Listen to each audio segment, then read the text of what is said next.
சிறந்த நண்பர்கள். பாடபுத்திர அரண்மனையில் ஒரு அரச யானை இருந்துட்டு வந்துச்சு.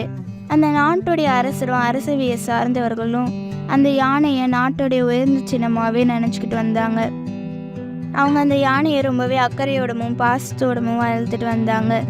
யானையை எல்லா மக்களுமே தெய்வீக தன்மையோட தான் நினச்சி வணங்கிட்டு வந்தாங்க. மேலும் அந்த யானையை நேரில் பார்த்தாலே அந்த நாள் நல்ல நாளாக அமையும் அப்படின்ட்டு நம்பிட்டு இருந்தாங்க.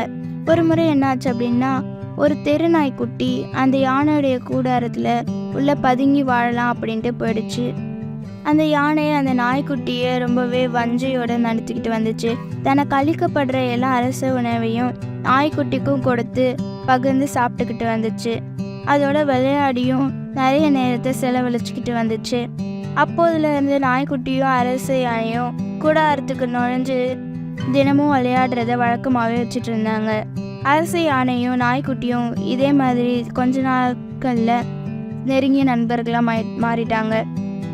அந்த ஊரில் வசிக்கிற ஒரு சிறுவன் இந்த நாய்க்குட்டியை பார்த்து நாய்க்குட்டிகளுடைய செயல்களால் ஈர்க்கப்பட்டு அந்த நாய்க்குட்டியை அவனுடைய வீட்டுக்கு எடுத்துகிட்டு போய் வளர்க்க ஆரம்பித்தான்.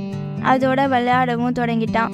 அந்த அரச யானை தினமும் நாய்க்குட்டியோட வருகைக்காக அந்த கூடாரத்தில் காத்துக்கிட்டு இருந்துச்சு. ஆனால் நாய்க்குட்டி அங்கே வர்ற அறிகுறியே தெரியலை. இதனால் அந்த யானை சரிவர உணவுகளை சாப்பிடாம நோய்வாய்ப்பட்டுச்சு. அரசன் யானையுடைய உடல்நலையை பார்த்து ரொம்பவே வருத்தம் அடைஞ்சு அரசவையில் இருக்க கால்நடை மருத்துவர்களை கூப்பிட்டுட்டு வந்து யானைக்கு மருத்துவம் செய்யுமாறு உத்தரவிட்டார்.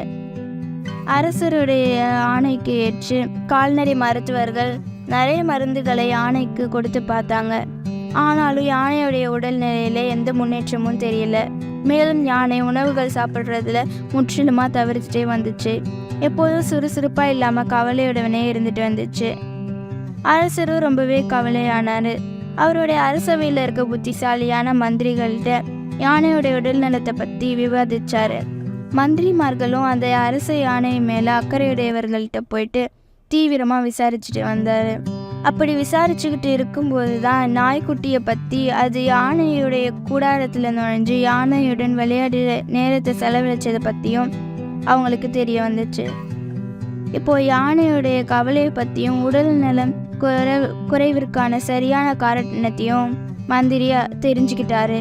அவர் உடனே அரசவையில் இருக்க வீரர்கள் அனுப்பி சிறுவனுடைய வீட்டுக்கு போயிட்டு நாய்க்குட்டியை எடுத்துட்டு வாங்க, அது யானையுடைய கூடாரத்துக்கு கொண்டு வாங்க அப்படின்ட்டு வேலை சொன்னாங்க. அதற்கு இணங்க நாய்க்குட்டியும் அங்கு கொண்டு வரப்பட்டுச்சு. நாய்க்குட்டியை பார்த்த உடனே யானை உற்சாகத்தில் குதிக்க ஆரம்பிச்சிருச்சு. நாயுடன் விளையாட தொடங்கிடுச்சு. யானையுடைய உடல்நிலையும் சரியாகிட்டே வந்துச்சு. அதுவும் உணவுகளை ஒன்றதுல ஈடுபாடு கொடுக்க ஆரம்பிச்சுது. இந்த ரெண்டு பிராணிகளுடைய நட்புடைய மகிமையை அந்த நாட்டு மக்கள் எல்லாருமே அப்போதுதான் உணர்ந்துட்டு வந்தாங்க. இதோடைய பொருள் என்ன அப்படின்னா, மருந்துகளை விட நட்பே உயர்ந்தது. இந்த வீடியோ உங்களுக்கு பிடிச்சிருந்தா லைக் பண்ணுங்க, ஷேர் பண்ணுங்க, சப்ஸ்கிரைப் பண்ணுங்க. தேங்க்யூ.